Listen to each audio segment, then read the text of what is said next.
He doesn't talk about it. He barely admits it to himself. But his body knows. His soul knows. And when the silence stretches too far, the ache returns.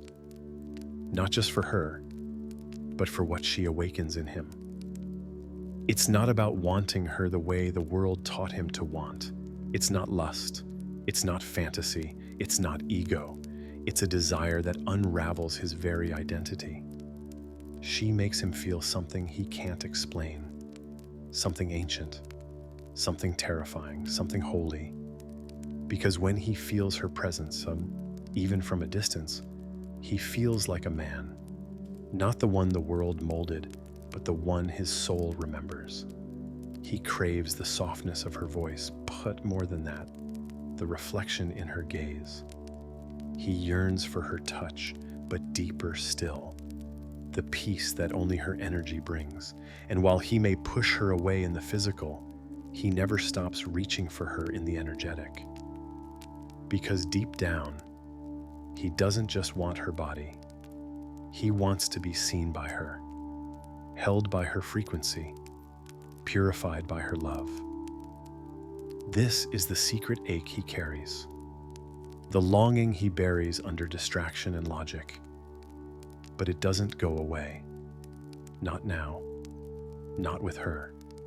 Because in the twin flame journey, the masculine doesn't just desire union, he needs it to remember who he truly is.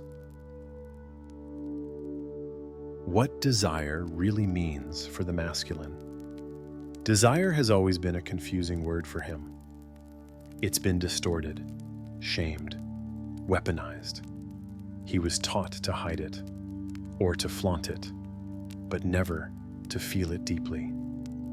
And yet, in this twin flame journey, desire is the one thing he cannot escape. Not the surface kind, not the kind that fades after a moment of pleasure or ego validation, but the soul-level kind, the kind that undoes him. At first, he tried to ignore it. He told himself it was just attraction, just chemistry, just longing born from loneliness. But then, it didn't go away. He felt it in his chest before sleep. He felt it in his dreams. He felt it when he looked at other women and couldn't see them. Not like he saw her. He couldn't explain why a single glance from her held more electricity than years of connection with someone else. Why the sound of her voice could still his entire body. Why her name, even unspoken, echoed in his ribcage. And so the desire grew, not out of hunger, but recognition, not out of lust, but remembrance. What if what he feels for her isn't just a craving for her body? What if it's a craving for himself, the version of him that only comes alive in her presence? Have you ever wondered why he runs, even when you feel him pulling back? It's not always fear of you, it's fear of who he becomes near you. Because in you, he sees everything he's forgotten, everything he suppressed, everything that feels too big to hold, the rawness, the vulnerability, the truth. He was taught that desire makes him weak. But what if his desire for you is actually the key to his becoming? This is the shift he never expected. She awakens his desire, and suddenly, desire becomes a teacher. He desires her body, yes, but not to conquer it, to be received by it. He desires her energy, not to drain it, to rest inside it, to remember peace. He desires her eyes, not for validation, but because they're the only ones that have truly seen him. And yet, this depth of desire terrifies him.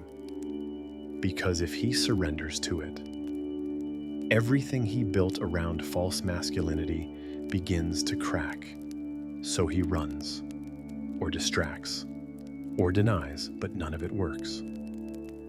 Because the more he tries to suppress it, the louder it becomes. And not just in sexual ways, in soul ways.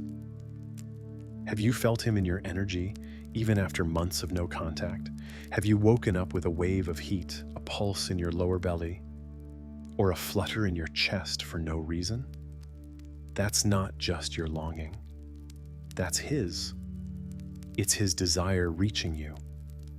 And the more he awakens to what this connection really is, the more he realizes this desire isn't dangerous. It's sacred. He begins to understand that he doesn't just want her because she's beautiful or rare. He wants her because she holds a frequency he's never experienced before. A frequency that calls his soul home. And that is the point of no return. Because once he tastes that kind of connection, everything else feels hollow. It's not about ownership. It's about presence.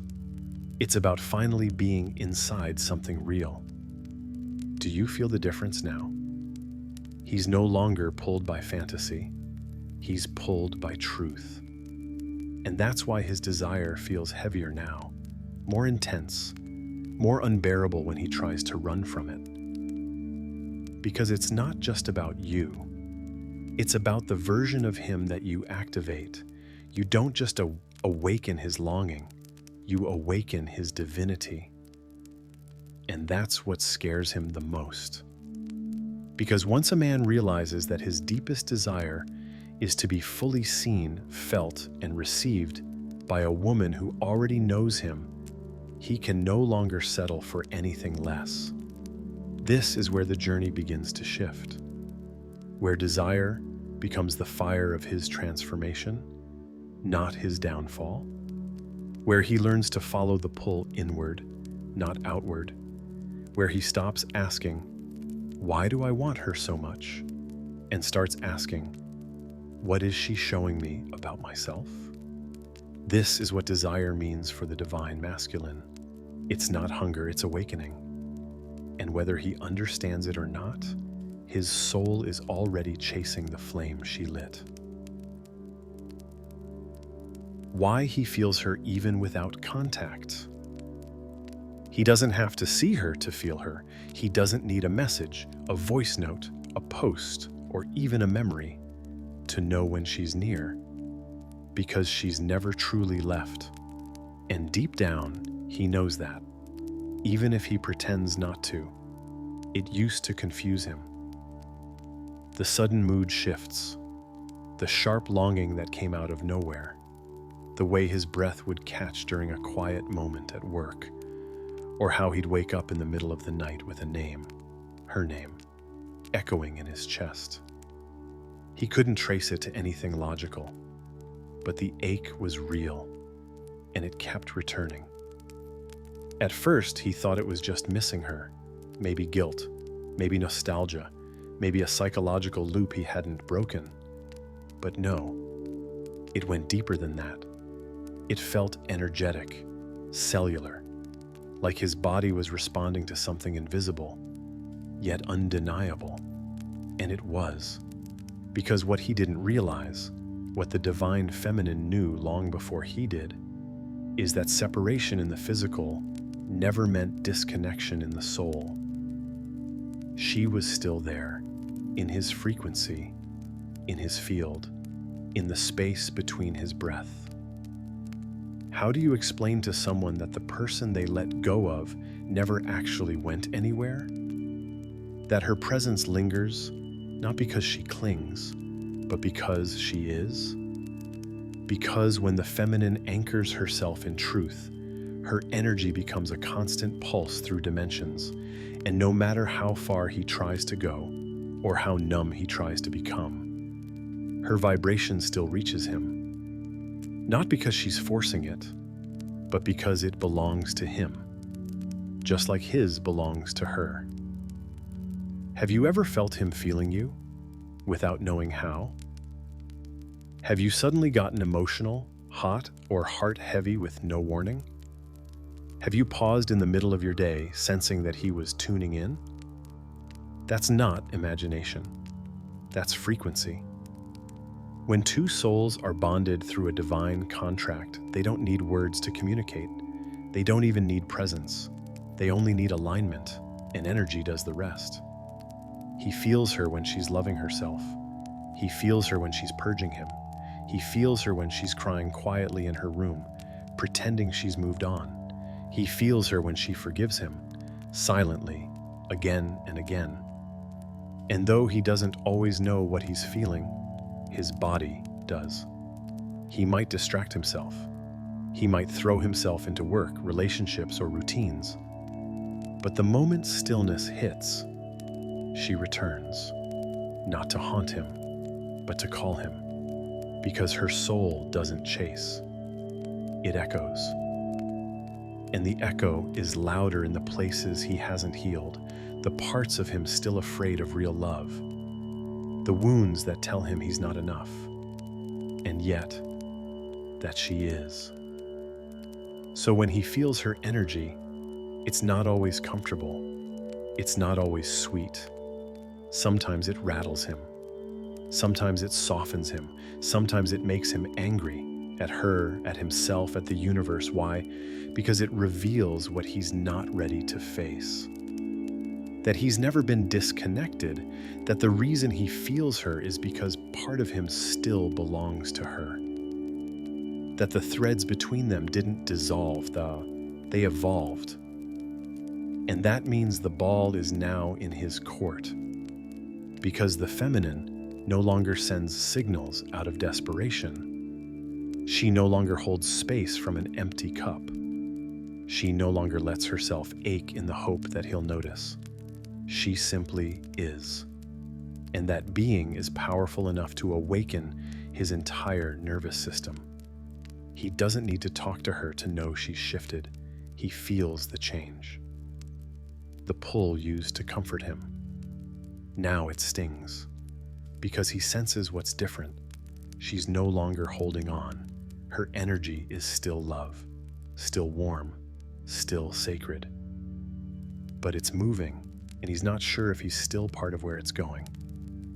This is the secret tension inside the masculine. He doesn't feel her absence. He feels her evolution. And that is what haunts him. Not because she's punishing him, not because she's proving anything, but because she's free. And he can feel the wind of her wings brushing against the parts of him still bound in silence. Have you ever wondered if he knows how far you've come? If he can feel the way you no longer need him the same way? He can. Not with words, not with facts, but in the spaces between timelines. And now, the choice is his. Will he let her evolution awaken him? Or will he keep running from the one connection that never truly let go? Because one truth remains. No matter how far apart they seem, she is his mirror. And even in silence, she speaks. There's something about the way he longs for her that even he doesn't understand. It's not the usual desire. It's not a craving for company or comfort. It's not about touch, attention, or even presence. It's deeper. It touches a part of him that doesn't speak in words. A place that remembers before memory. A quiet ache that pulses beneath the noise of daily life, beneath ego, beneath fear. And the truth is that longing isn't weakness. It's the sacred residue of a soul connection that refuses to die, even when he's tried to bury it. At first, he thought it was grief, a reaction to what was lost. But grief fades with time. This hasn't. He's tried to call it off, to disconnect, to move on, but the frequency doesn't change. And if it does, it only gets louder when she grows stronger. Have you ever wondered why he seems to come back in your dreams when you're finally healing? why he shows up energetically just as you're detaching. It's because his soul isn't longing for your body. It's longing for what you unlock in him. And that longing is spiritual. It's the soul's recognition that something or it's slipped through his fingers, not because it's gone, but because he couldn't hold it at the time. He couldn't hold your light, your depth, your softness, your mirror. But now, that same light is waking something inside him. And it doesn't feel like romance. It feels like truth. It feels like the return to something ancient. A priestess he once stood before. A voice he once followed across lifetimes. A connection he vowed never to forget, and yet did. Until now. Now the longing returns not as nostalgia, but as activation. It starts in the body. A tight chest, a tremor in the stomach, a sudden breathlessness. Then it moves into the mind. Questions he can't silence, flashes of her face in the stillness. And then it sinks into the soul. A deep knowing. He's not whole without this part of himself, not because she completes him, but because she reminds him. She reminds him of the man he was always meant to become. The kind of man who doesn't run from his own heart. The kind of man who leads with truth, not ego. The kind of man who doesn't just want her, he honors her. But that version of him can't emerge until he faces the longing. Not as torment, not as confusion, but as an invitation. Because longing is a map. It leads him back to what's real, to what no karmic loop or superficial love could ever touch. And she is woven into that map, not as a destination, but as a guide.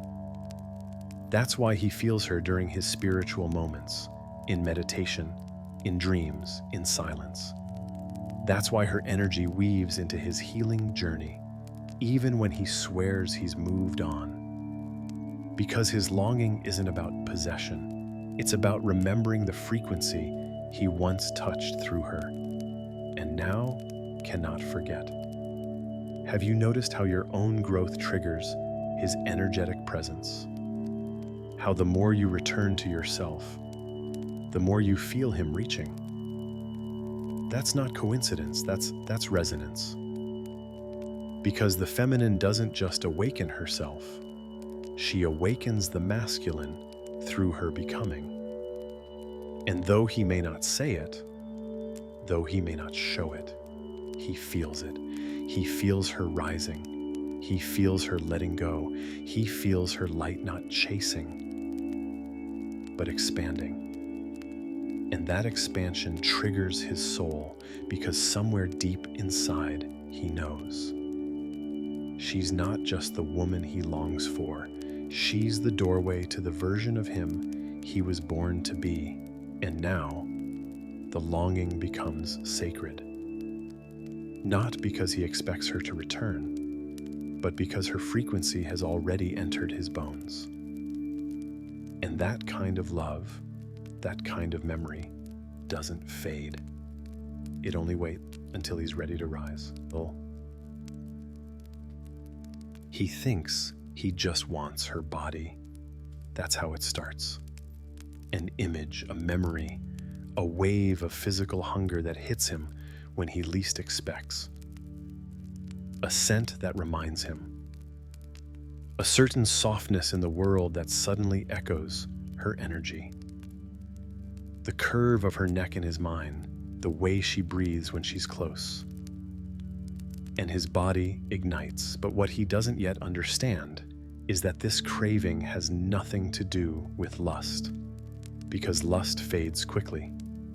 It takes, it consumes, it leaves. But this desire burns differently. It keeps returning, stronger, deeper, clearer. It pulls on his spine. It whispers in his gut. It wraps around his heart in a way no other craving ever has, and that's when it begins to shift from hunger into remembrance. Because what he's feeling isn't just about wanting her, it's about needing the part of himself that only activates in her presence. The craving is a signal, a symptom, a divine flare that his soul is waking up. She's not just the object of his desire, she's the mirror of it. Because her energy doesn't just seduce his flesh, it calls to his spirit. Can you feel it when he taps in? Do you feel that pulse in your chest, the fire in your belly, the sudden ache in your skin for no reason? That's not a fantasy. That's the sacred meeting of body and soul, across distance, across timelines, across separation. He may try to bury it, turn it off, redirect it into others, but it never works. Because no other woman holds his soul like she does. No other presence cracks him open. No other body feels like home and fire at once. This is when his desire turns sacred and terrifying. Because it no longer satisfies him to just want her physically. He wants the feeling that rises in him when he's near her. The sense that time stops, that the world softens, that he's not lost, not broken, not faking, just seen. And that's what his soul is really craving. To be seen through her gaze, to be met by her light, to be purified by her frequency. It's not the body that's insatiable, it's the soul. Because when two twin flames come close, even in energy, they don't just merge flesh, they ignite evolution. That's what burns now. Not desire to possess, but desire to become. The masculine's body may ache for her curves, her scent, her sounds, but deeper than all of that is the longing to return to the man he becomes in her arms. Have you ever felt your body responding to him without touch? As if your soul knows he's thinking of you. As if your energy is already wrapping around his.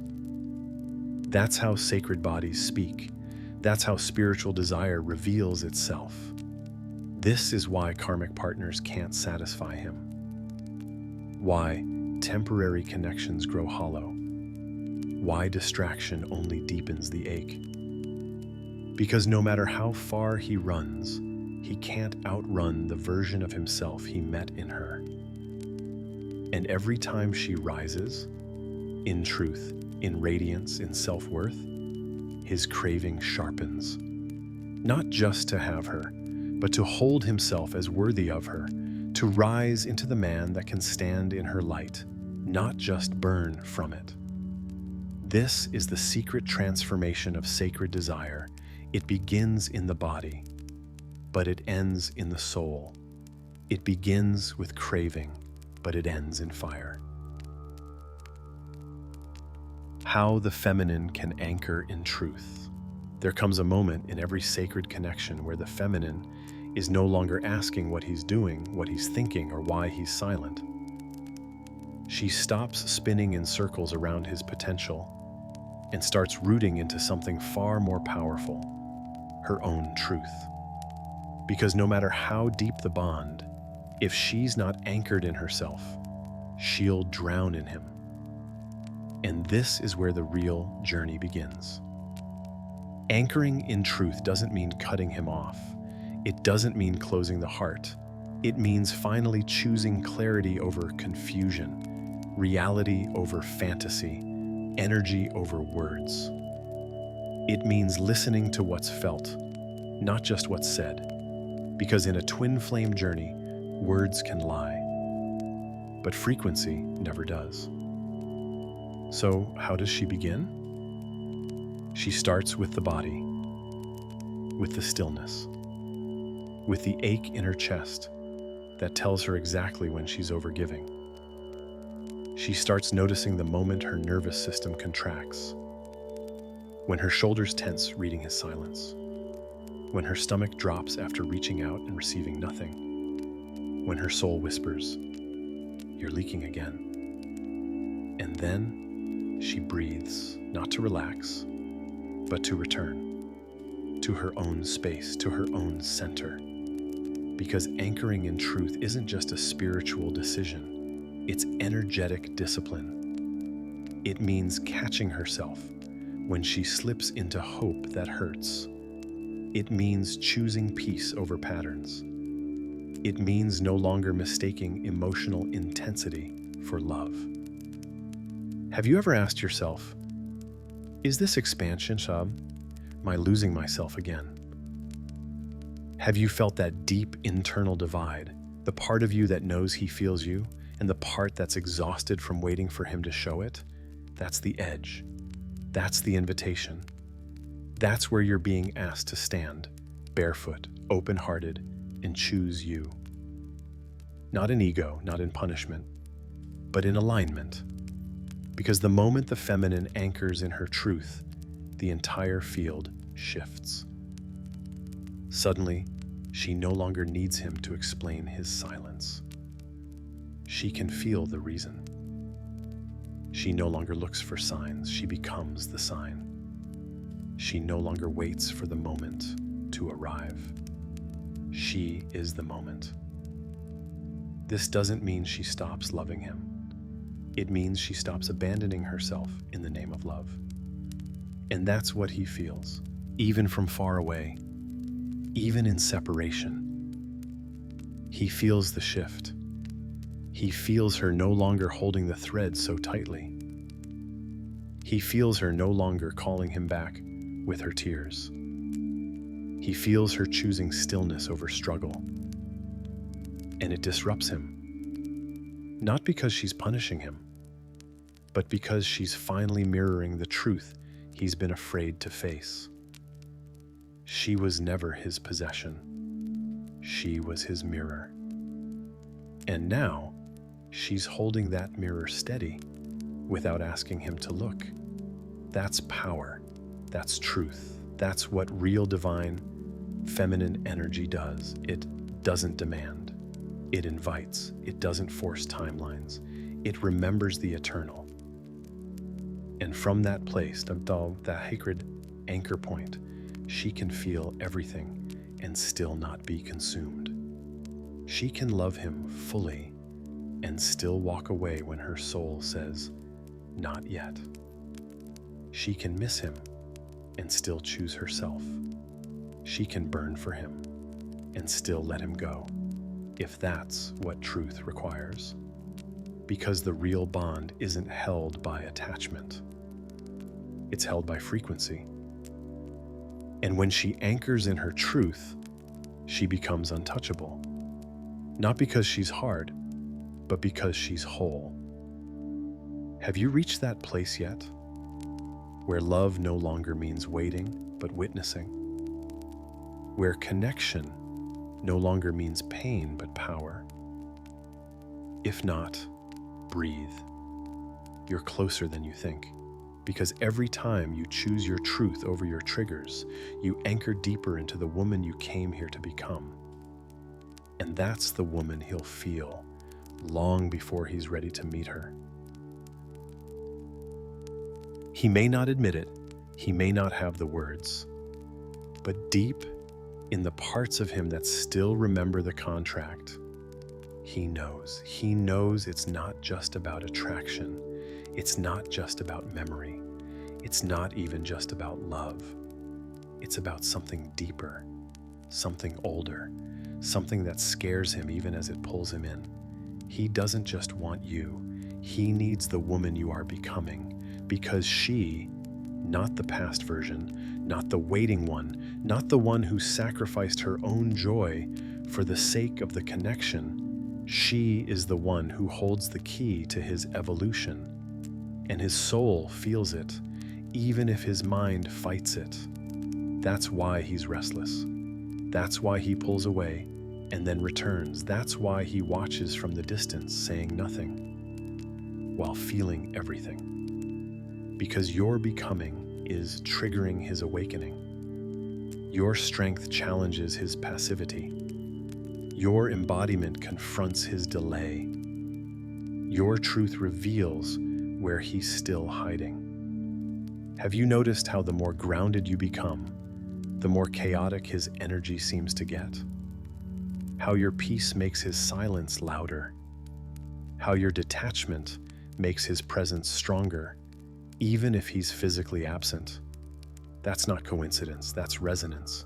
He is sensing what's happening to you, even if he doesn't consciously understand it. You are rising. And with every step into your power, he's being invited into his. But here's the thing he never expected. He thought he could return to the version of you he left. The one who made space for him, even in her emptiness. The one who stayed loyal to the dream while he wandered through illusions. But that woman is gone. In her place is someone softer and stronger. Someone who doesn't need him to choose her to feel chosen. Someone who walks in purpose, not pain. Someone who speaks with presence, not performance. And this version of you, she doesn't beg, she doesn't chase, she doesn't bend, she reflects. And that reflection is his mirror, whether he's ready for it or not. He sees himself now, not in fantasy, but in contrast.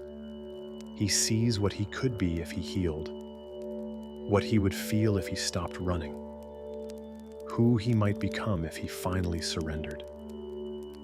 And that realization shakes him because he knows deep down, you don't just carry the frequency of love, you carry the blueprint of home. Not a home he can take, not a home he can own, but a home he must earn. And that's why your journey, the journey into your highest self, is the most sacred thing you can do right now, not for him, for you. Because your transformation is not a weapon, it's a portal. A portal through which the connection can finally become what it was meant to be, not a cycle, not a test, but a union built on truth, growth, and equal light. So no, he doesn't just want your body. He doesn't just miss your voice. He needs your evolution. He needs your embodiment. He needs the woman who chose herself when he couldn't. And if he is truly your counterpart, so he will rise. Not because you pulled him, but because you let go. Can you feel that? Can you sense the shift? Where love no longer feels like waiting, but expanding. Where connection no longer feels like ache, but awakening. That's what happens when a divine feminine returns to her seat of truth. She becomes the flame, not the follower. The beacon, not the believer. The answer, not the one asking. And in that light, he either rises or he burns.